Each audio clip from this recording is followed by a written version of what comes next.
Welcome to ఇంటి రుచులు. ఈరోజు మన స్టైల్లో పన్నీర్ టిక్కా చేసుకుందాం.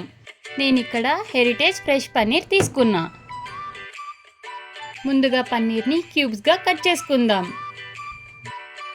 పన్నీర్ టిక్కాకు కావాల్సిన ఇంగ్రీడియంట్స్: పన్నీర్, కారం, జీరా పౌడర్, చాట్ మసాలా, సాల్ట్. బౌల్లో పన్నీర్ ముక్కల్ని వేసుకొని ముందు చెప్పిన మసాలాలన్నీ వేసుకోవాలి. మసాలాలన్నీ పన్నీర్కి చక్కగా తగిలేలా మిక్స్ చేసుకోవాలి.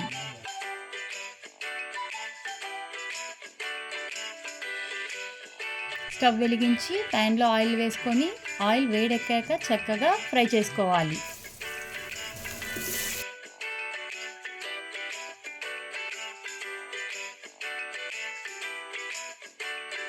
ఫైనల్గా పన్నీర్ టిక్కా రెడీ. కెచప్, ఆనియన్స్తో సర్వ్ చేసుకుంటే సరిపోతుంది. చూస్తున్నారుగా పన్నీర్ పీస్ ఎంత చక్కగా వచ్చిందో. ఇక కెచప్తో టేస్ట్ చేయడమే ఆలస్యం.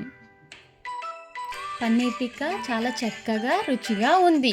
సబ్స్క్రైబ్.